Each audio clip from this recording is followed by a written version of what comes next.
یا پانی کا مسئلہ ہو, ایسے بہت سارے ہیومن ایشوز ہیں, سوشل ایشوز ہیں.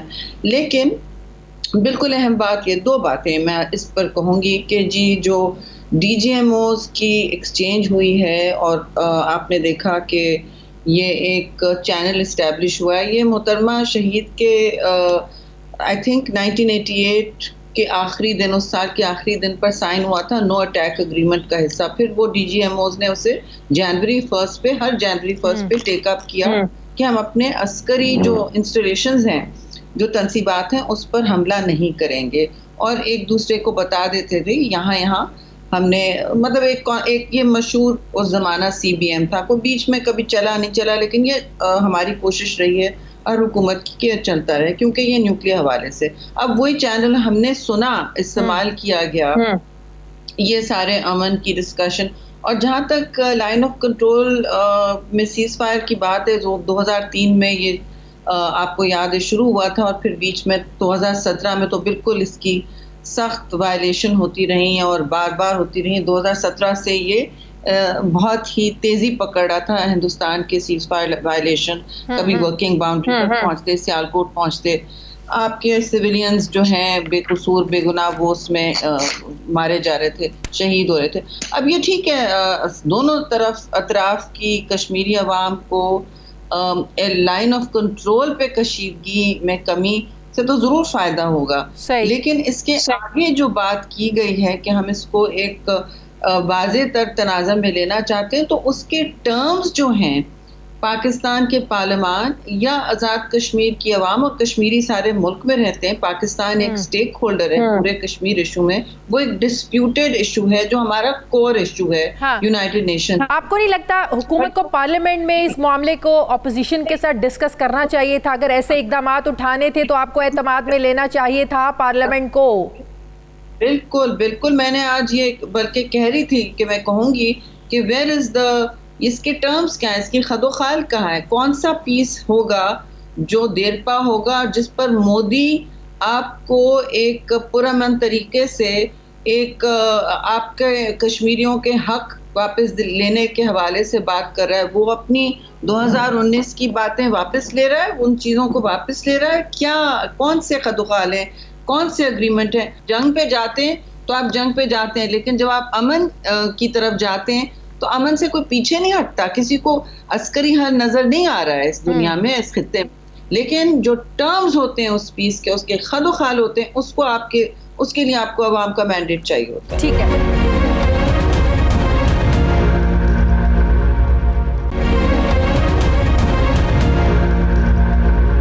نون لیگ اب شہری رحمان صاحبہ کھل کر بات کر رہی ہے کہ سینٹ میں اپوزیشن لیڈر کا عہدہ نون لیگ کو دینے کی بات کی گئی تھی. شاہد خاقان عباسی صاحب کہتے ہیں میرے گھر پہ یہ بات ہوئی تھی, معاملات سارے طے تھے, لیکن جو ہے پاکستان پیپلز پارٹی اپنی بات پر قائم نہیں رہی.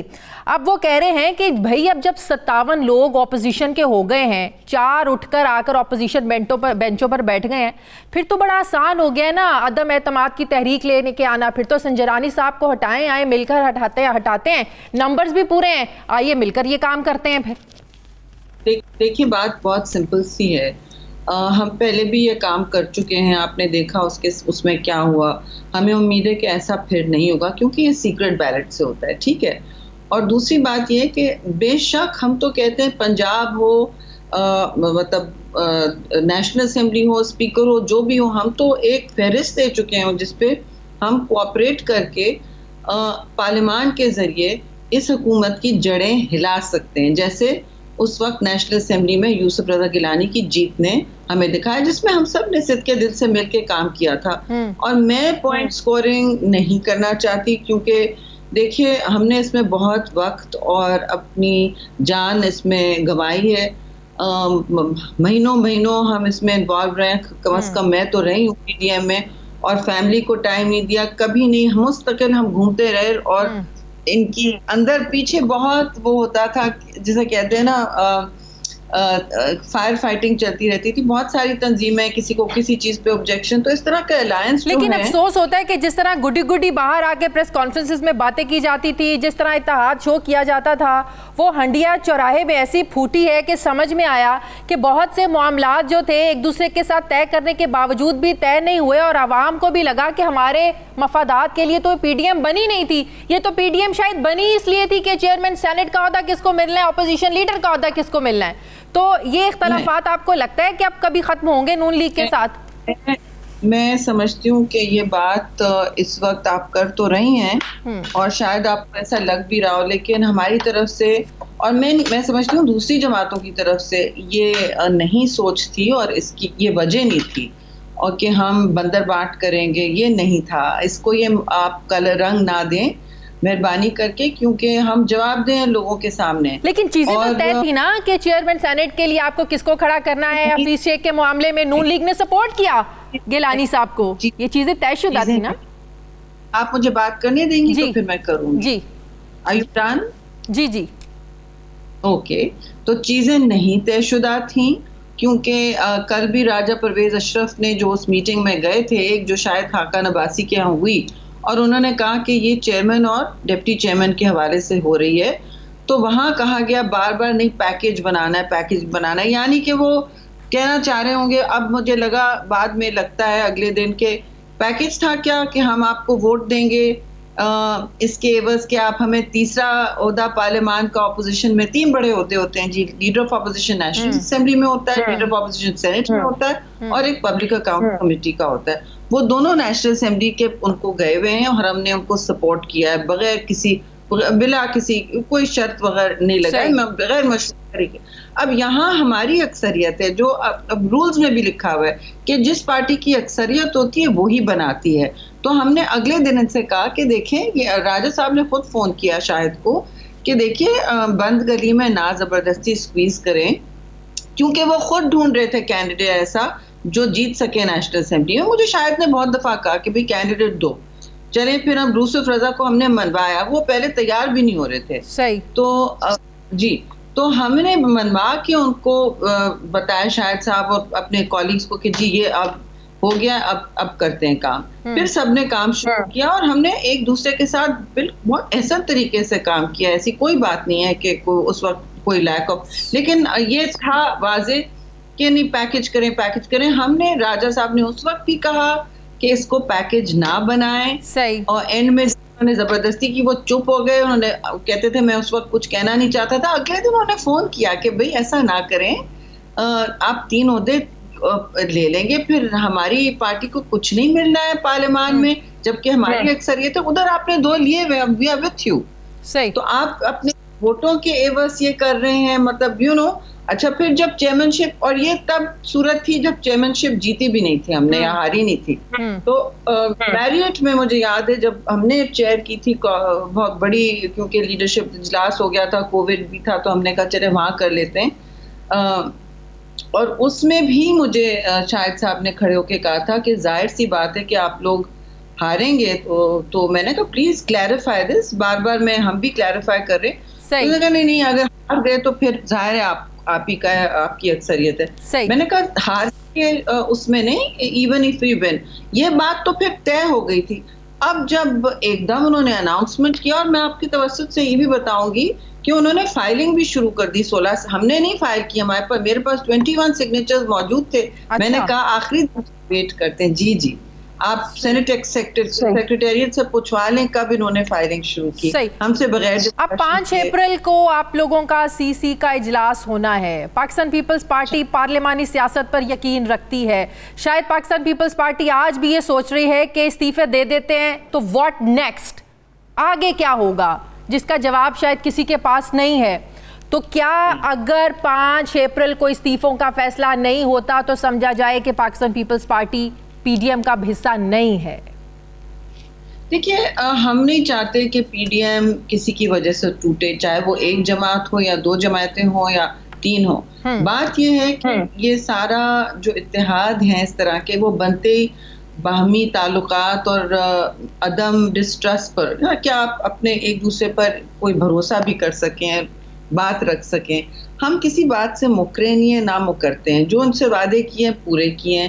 وہ NA 249 کا آئے دن ہم سے سپورٹ لینے آئے اور اس دن یہ بھی کہہ رہے تھے کہ ہم ریزائن کر رہے ہیں. اب دیکھیے نا اس بات میں بھی تضاد ہوتا ہے. تو ہم نے بہت مطلب بغیر ٹی وی پہ ریز کی ہم نے کہا بھائی یہ بھی ایشو آپ دیکھ لیں کہ کال آف فیئر میں تضاد نہیں ہونا چاہیے. آپ کی جو بھی پلاننگ ہے ہمیں آگے بتائیں. اور جو سوال آپ نے پوچھا یہ ہر اجلاس میں میں نے پوچھا ہے کہ آگے کی کیا منصوبہ بندی ہے. تو کبھی کوئی کہتا تھا کہ بائی الیکشن نہیں ہوں گے, کبھی کوئی کہتا تھا ہم ہونے نہیں دیں گے, اور پھر تیسرا ایک ورژن آتا تھا کہ جی ہم لڑیں گے اور شاید ایک ساتھ لڑیں گے. تو میں نے کہا بھائی یہ کچا پکا کام کر کے آپ استعفے تو نہیں لیتے, کیونکہ ہم نے اس کو بھگتا ہے.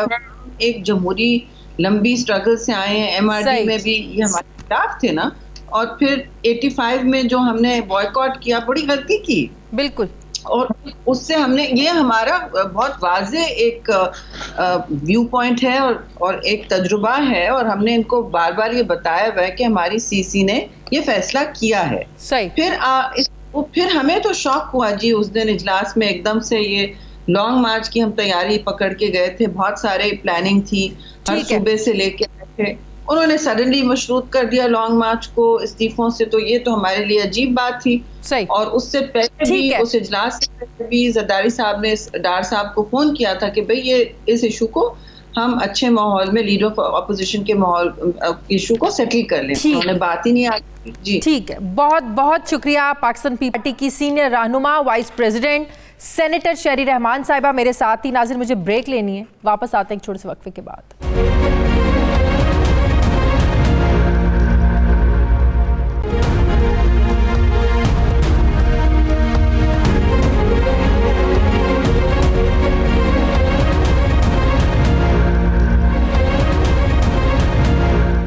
بریک کے بعد ایک بار پھر آپ کو خوش آمدید کہتے ہیں. ناظرین, وزیر اعظم نے آج ایک ٹویٹ کی جس میں FBR کی کارکردگی کی تعریف کرتے ہوئے پرائم منسٹر نے کہا کہ FBR نے رواں مالی سال کے 9 مہینوں میں گزشتہ سال کی نسبت 10% زیادہ ٹیکس اکٹھا کیا ہے. جولائی 2020 سے مارچ 2021 تک 3,380 ارب روپے جمع کیے گئے ہیں. اب ایک طرف وزیر اعظم اپنی پالیسیز کی وجہ سے جو معاشی بحالی ہے اس کے دعوے کر رہے ہیں, تو دوسری طرف حکومت کی طرف سے معاشی ٹیم کی بار بار جو تبدیلیاں ہو رہی ہیں, اس سے یہ تاثر ملتا ہے کہ وزیر خزانہ کی جو بڑی اہم سیٹ ہے, بڑی اہم وزارت ہے, اس پر لگ ایسے رہا ہے کہ میوزیکل چیئر کا کھیل کھیلا جا رہا ہے.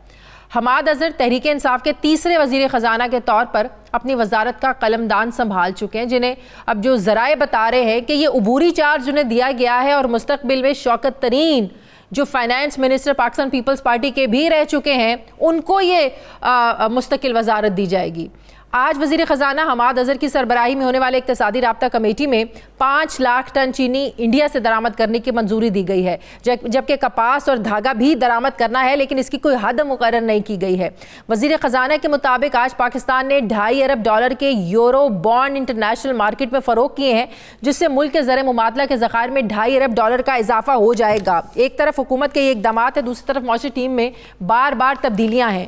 کیا اثرات پڑیں گے اس سے ہماری معیشت پر, اور جو نئے وزیر خزانہ ہیں کیا یہ جو معیشت میں درپیش چیلنجز ہیں کیا یہ سے نمٹ پائیں گے, اسی پر میں بات کروں گی. مجھے جوائن کریں ماہر معاشیات ڈاکٹر اشفاق حسن صاحب. السلام علیکم, بہت بہت شکریہ ڈاکٹر صاحب آپ کا. ڈاکٹر صاحب, فائنانس منسٹری میں جس طرح بار بار تبدیلیاں ہو رہی ہیں, 3 سالوں میں 3 وزیر خزانہ ہم بدل چکے ہیں, FBR میں 5 چیئرمین ہم بدل چکے ہیں.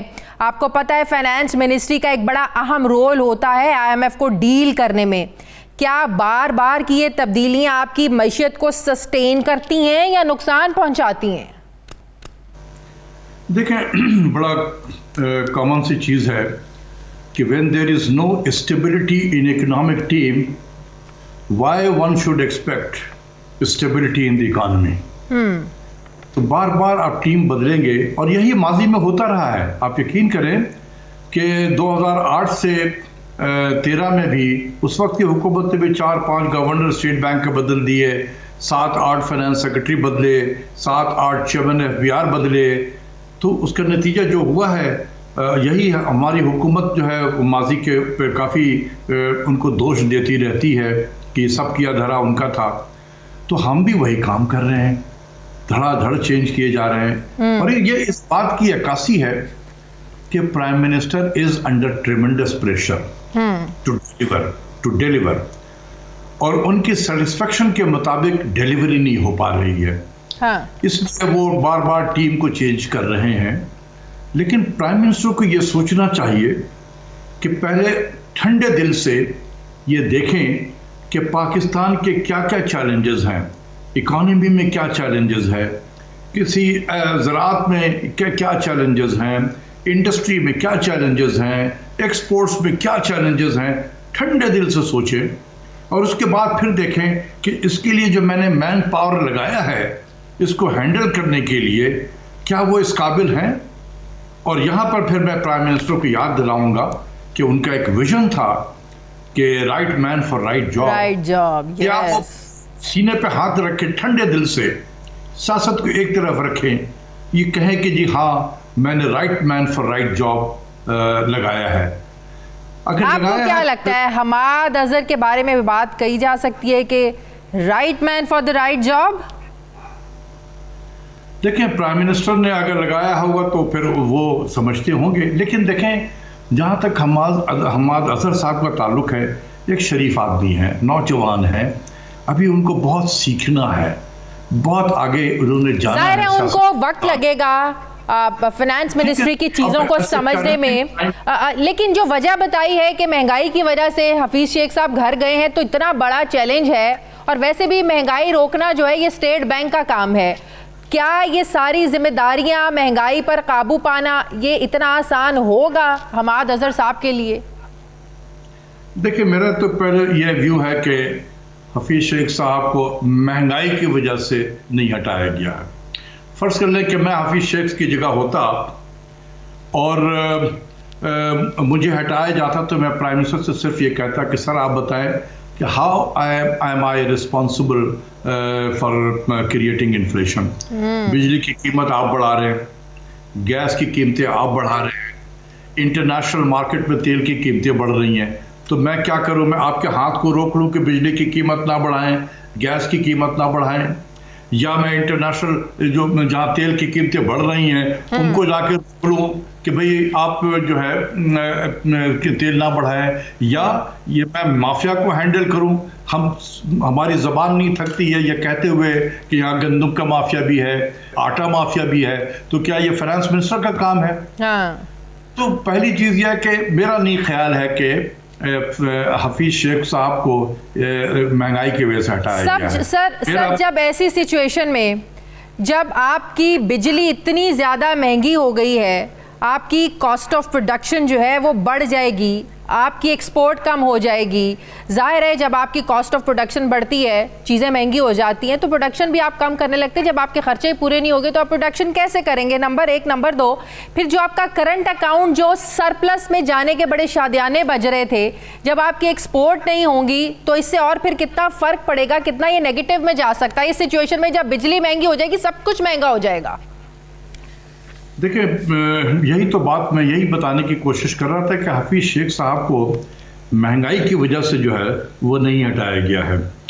اگر آپ پوچھیں گے کہ پھر کس کی وجہ سے ہٹایا گیا ہے, تو میرے نزدیک جو ہے وہ ذمہ داری جو ہے وہ یہ اسٹیٹ بینک کی اٹانومی کے سلسلے میں تھا. یہ جو ایکٹ جو پارلیمنٹ جو کیبنٹ سے اپروو کروایا ہے, یہ ایک طریقے سے کہتے ہیں نا بلڈوز کر دینا, کہ آپ کیبنٹ میں ایسے وقت میں لاتے ہیں کہ جب وہ اس اسٹیٹ آف مائنڈ میں نہ ہو, یا سینٹ کے چیئرمین ڈپٹی چیئرمین کے الیکشن ہو رہے ہوں, اس وقت پوری کیبنٹ پرائم منسٹر سب الیکشن پہ لگے ہوئے ہیں, اور آپ کیبنٹ پہ لے کر آئیں اور اسی وقت آپ سمری سامنے رکھیں. صرف اس لیے رکھا کہ کہیں یہ لیک نہ ہو جائے, اتنا خوف لگتا کہ کہیں لیک نہ ہو جائے. وہ اسی وقت لائے کیبنٹ میں اور کہا کہ جی انٹرنیشنل بیسٹ پریکٹس ہے, ہم اس کو امپلیمنٹ کر رہے ہیں. یہ نہیں بتایا کہ what do you mean by international best practice. کیا فیڈرل ریزرو سسٹم آپ کا بیسٹ پریکٹس ہے؟ کیا بینک آف جاپان آپ کا بیسٹ پریکٹس ہے؟ کیا بنڈس بینک آپ کا بیسٹ پریکٹس ہے؟ بینک آف انگلینڈ سا بیسٹ پریکٹس ہے؟ کس پریکٹس کی بات کر رہے ہیں؟ جب پاکستان کی معیشت جاپان کی طرح ہوگی، برطانیہ کی طرح ہوگی، جرمنی کی طرح ہوگی، امریکہ کی طرح ہوگی، تو ہمارے سینٹرل بینک بھی اسی کی طرح آزاد ہوں گے. ہمیں دیکھنا ہے، ہم ایک ڈیولپنگ کنٹری. ڈاکٹر صاحب ایک سوال کا جواب دیں. حفیظ شیخ صاحب کے جانے کے بعد ڈالر کی قدر میں کمی، روپے کی قدر میں اضافہ، یہ کس کی پالیسیز کا نتیجہ ہے؟ دیکھیں نا، یہ سوچنے کی چیز ہے کہ یہ کیا ہو گیا ہے اچانک کہ یہ ڈالر نیچے بھی آنے لگا. تو پھر یہ سوال یہ ہے کہ کیا تبدیلی کیا آ گئی تھی اتنی زبان. ابھی بارنگ کے یہ $500 ملین یہ تو آج ملے گا شاید IMF سے، اور $2.5 بلین کے بانڈ فلوٹ کیا گیا ہے. اس کے پیسے تو شاید 2-3 دن میں ملیں گے. اس سے پہلے ہمارے ریزرو میں اور ماضی کے ریزرو میں کتنا فرق پڑ گیا کہ کرنسی اتنا اپریشیٹ ہو گیا. دیکھیں بات یہ ہے کہ ڈالر انٹرنیشنل مارکیٹ میں وہ خود بھی نیچے چلا گیا ہے. جب وہ ایک کرنسی نیچے گئی تو دوسرے بذات خود اوپر کی طرف آ گئی ہے. سر شاید آپ کے بھی نالج میں یہ خبر ہو، چل رہی ہیں میڈیا پر یہ خبریں کہ حماد اظہر کو پرماننٹ نہیں لگایا گیا، مختصر وقت کے لیے انہیں وزیر خزانہ لگایا گیا. شوکت ترین صاحب کا نام سامنے آ رہا ہے کہ انہیں وزیر خزانہ لگایا جا سکتا ہے. آپ کو پتہ ہے انہوں نے سرو کیا ہے as a finance minister Pakistan Peoples Party کے دور میں بھی. تو کیوں ہم ٹیکنوکریٹس کو ترجیح دیتے ہیں اپنی سیاسی لوگوں پر سر؟ دیکھیں یہ تو پرائم منسٹر کا فیصلہ ہے کہ وہ کس ٹیم کو کس جگہ پہ کب کھلاتے ہیں. تو یہ ان پہ ہے، اور اس میں کچھ بھی نہیں کہہ سکتا ہوں کہ یہ ٹیمپرری اپوائنٹمنٹ ہے یا پرماننٹ اپوائنٹمنٹ ہے. میرا سوال یہ ہے کہ سیاسی اپوائنٹمنٹ اس عہدے کے لیے ہونی چاہیے یا ٹیکنوکریٹ جو ہے نا وہ ہونا چاہیے اس عہدے کے لیے؟ دیکھیں اگر پارٹی میں آپ کے پاس نہیں ہے تو اسی لیے تو رکھا گیا ہے نا کہ آپ ایڈوائزر کے طور پہ لے لیں، اسپیشل اسسٹنٹ کے طور پہ. ہمیں تو شروع سے پتا تھا کہ پاکستان تحریک انصاف جب اقتدار میں آئے گی، اور تحریک انصاف کو خود بھی پتا تھا ہم اقتدار میں آئیں گے تو ہمارے پاس ایک ہی شخص ہے جو وزیر خزانہ بن سکتا ہے، وہ اسد عمر ہے. وہ آج بھی پارٹی میں ہے، تو لوگ تو آپ کے پاس موجود ہیں. دیکھیں میرا اپنا خیال ہے کہ اسد عمر صاحب انتہائی سلجھے ہوئے انسان ہیں اور پریزنٹیبل بھی ہیں، بہت اچھا بولتے ہیں، اور جس پارٹی میں بھی ہوں گے تو اس پارٹی کا قد بڑھ جاتا ہے. لیکن یہ دیکھنا ہے کہ کیا اینگرو میں جاب کرنا ہی ایک کرائٹیریا ہے. میرا اپنا خیال ہے کہ 2 چیزیں ہیں. ایک تو یہ تھا کہ اسد عمر صاحب شاید پریپیئر نہیں تھے، حالانکہ ان کو یہ معلوم تھا کہ جب بھی PTI کی حکومت آئے گی تو وہ وزیر خزانہ بنیں گے. تو انہوں نے کوئی پریپریشن نہیں کی تھی. آتے ہی IMF کھیلنا شروع کر دیا اور اس میں وہ بری طریقے سے پھنس گئے. کیونکہ جب بات چیت شروع ہوئی اور انہوں نے پرائر ایکشنز کے لیے ایسے کنڈیشن رکھ دیے کہ اسد عمر صاحب کے ہوش اڑ گئے، وہ بارگین کرنے میں لگ گئے، چیزیں ہوتی چلی گئیں. تو پھر کئی جگہوں سے پریشر پڑا ہوگا پرائم منسٹر کے کہ اس کو ہٹاؤ یا کسی اور کو لاؤ. سر آخری سوال، پاکستان نے جو $2.5 ارب کے یورو بانڈ انٹرنیشنل مارکیٹ میں فروخت کیے ہیں، جس سے کہا جا رہا ہے ملک کے جو زر مبادلہ کے ذخائر ہیں $2.5 ارب کا اضافہ ہو جائے گا. یہ کتنی پازیٹیو انڈیکیشن ہے سر ہماری اکانومی کے لیے؟ میں سمجھتا ہوں کہ یہ جتنے بھی 2.5 سالوں میں پرائم منسٹر نے اقدام کیے ہیں، دس از دا بیسٹ اقدام جو پرائم منسٹر نے کیا ہے، بیسٹ. اور یہ اقدام ڈے 1 کرنا چاہیے تھا. اور آپ کو میں بتا دوں کہ جب بھی وہ ہماری ایک ہسٹورک میٹنگ ہوئی تھی جس میں ایک طرف تھا، باقی پورے اکنامک ایڈوائزری ٹیم ایک طرف تھی، تو وہاں جو میں نے پرائم منسٹر کو آلٹرنیٹ دیا تھا وہ ایگزیکٹلی یہی دیا تھا کہ پرائم منسٹر صاحب آپ کو جو گیپ ہے اس گیپ کو فل کرنے کے لیے آپ بانڈ فلوٹ کریں. لیکن اس وقت نہیں کیا گیا. 2-2.5 سال ہم نے انتظار کیا. جب انٹرنیشنل مارکیٹ میں لیکوڈیٹی بھری پڑی ہوئی تھی، انٹرسٹ ریٹ جو ہے وہ آل ٹائم ہسٹری میں لو تھا، ہم اس وقت نہیں گئے. اب جب انٹرسٹ ریٹ کو بڑھنے کا زمانہ آ رہا ہے ہم گئے. یہ کام بہت پہلے کرنا چاہیے تھا، لیکن میں کہوں گا it is better late than never. بہت اچھا کام ہے، میں اس کی تائید کرتا ہوں. بہت بہت شکریہ. ماہر معاشرت اشفاق حسن صاحب میرے ساتھ ہیں. مجھے بریک لینی ہے ناظرین، واپس آتے ہیں چھوٹے سے وقت کے بعد.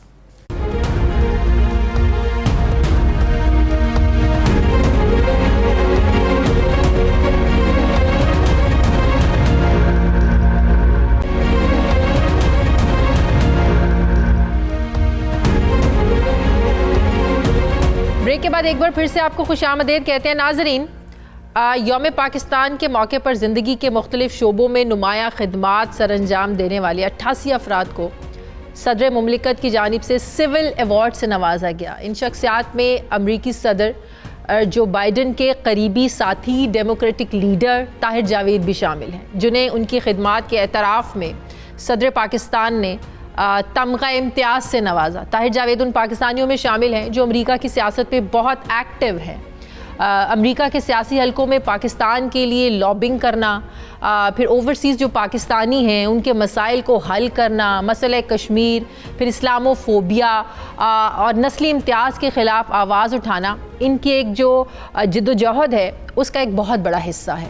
ہم اپنے پروگرام کے سیگمنٹ میں طاہر جاوید سے امریکہ کی جو اندرونی اور بیرونی سیاست ہے، پھر اوورسیز پاکستانیوں کی زندگی پر صدر جو بائیڈن کے آنے کے بعد کیا اثرات جو ہے وہ مرتب ہو رہے ہیں، اس پر بات کریں گے.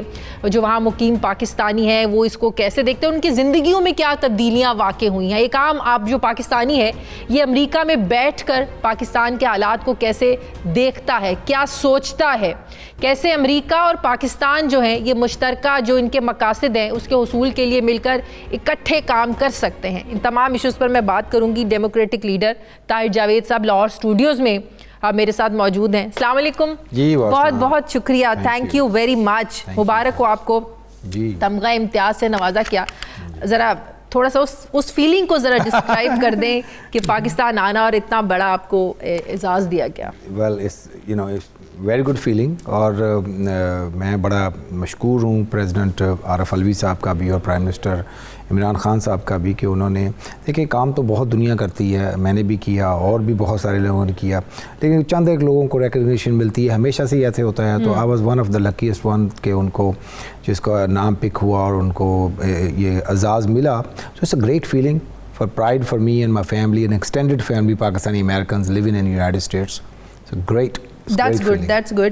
اچھا، صدر جو بائیڈن کے اقتدار سنبھالنے کے بعد اگر میں آپ سے یہ پوچھوں کہ ایک پاکستانی کی زندگی پر وہاں کیا پازیٹیو اور نیگیٹو اثرات آئے ہیں، اس کا کیا جواب ہے؟ ہاں جی، دیکھیں جی پچھلے جو 4 سال تھے نا، اس 4 سال کے اندر ہم لوگوں کو یہ فیل کرایا جا رہا تھا کہ you are not needed, you are not wanted in this country. جو ٹاپ ناچ آفس یعنی پریزیڈنٹ آفس سے ایک ہیٹ کو اور ڈس لائکنگ کو اور ڈسکریمنیشنز کو اور ڈویژن کو جو کریٹ کیا جا رہا تھا، پروموٹ کیا گیا باقاعدہ، اس کو لیڈ کیا گیا فرام دیٹ آفس. اور وہ لوگ جو اسلامو فوبیا کے اوپر بہت زیادہ ایکٹیو تھے ان کو گڈ اینڈ گریٹ پیپل کہا گیا. تو یہ ساری چیزوں کے بعد ہم لوگ اپنے آپ کو یہ سمجھنا شروع کر دیا تھا ہماری کمیونٹی نے کہ this is not the America we came in, this is not the America we dreamed for, this is not the America people knew in the world. تو اس کے بعد اب there was no other way out other than ہم سب لوگ مل کے ایک زور لگاتے اور اس جو پریزیڈنٹ ٹرمپ کے 4 سال کے اندر اس کی ٹینیور کو فنش کرتے. نارملی اب دیکھیں پچھلے کئی ٹینیور جو پریزیڈنٹس ہیں انہوں نے 2 پورے کیے ہیں، تو it would have been Barack Obama نے کیے سب نے. تو اس کے اندر پھر یہ ہے کہ دنیا میں جتنی بھی وہاں پہ امریکہ میں جتنی بھی منارٹیز تھی سب اکٹھی ہوئی، ہم بھی. اور پھر پریزیڈنٹ بائیڈن سے جب ہماری کمیونیکیشنز ہوئی، میرے گھر پہ بھی آئے اور زوم کی میٹنگز، کیونکہ کرونا چل رہا تھا، بہت ساری ہماری ورچوئل جو ایونٹس ہوئے اس کے اندر بار بار ہماری یہی بات ہوتی تھی کہ we like to have the same opportunities other people has. We like to be on the table, especially towards Muslim اور towards کشمیر. جو پاکستان کی پالیسی ہے، جو پاکستان کی سوچ ہے، اس کو انہوں نے بڑا پازیٹیو پورٹرے کیا ہے جس کا ان کو بہت فائدہ ہوا ہے مسلم کمیونٹی کی طرف سے. Absolutely. دیکھیں نا مسلم کمیونٹی 1 ملین ووٹ ان کو جو ایک ٹارگٹ لے کر گزرے، اس سے زیادہ ووٹ ملے ان کو. اچھا اس کے ساتھ ساتھ اچھا ایک اور بھی چیز ہے کہ جو کنٹریبیوشنز تھی لوگوں کی ان کی کیمپین کے اندر، یعنی جو بجٹ تھا جو ریز کرنا تھا اس سے دگنے پیسے ریز ہوئے. اچھا یہ بھی ایک ہسٹری ہے یو ایس کے اندر کہ بھی آپ 2 بلین پلس پیسہ ان کے لیے ریز کیا گیا. اور جو ووٹ ہیں وہ بھی پوری یعنی آپ کہہ لیں کہ امریکن ہسٹری میں سب سے زیادہ ووٹ پڑے ہیں ان کو. تو یہ اور اس کے میل ان بیلٹ پوری امریکن ہسٹری میں سب سے زیادہ میل ان بیلٹ. دھاندلی کا شور ایک ڈرامہ تھا. دھاندلی کا شور تو ایک وہ کہہ رہے ہیں نا کہ پریزیڈنٹ ٹرمپ جو تھے ان کی تو کہانی یہ تھی کہ بھی کسی بھی ایک ان نون ایشو کو ایشو کریٹ کرنا. تو 4 سال ان کے ایسے ہی. کووڈ بھی ایک بہت بڑا ایک ریزن بنی جس کو اتنا جب ایک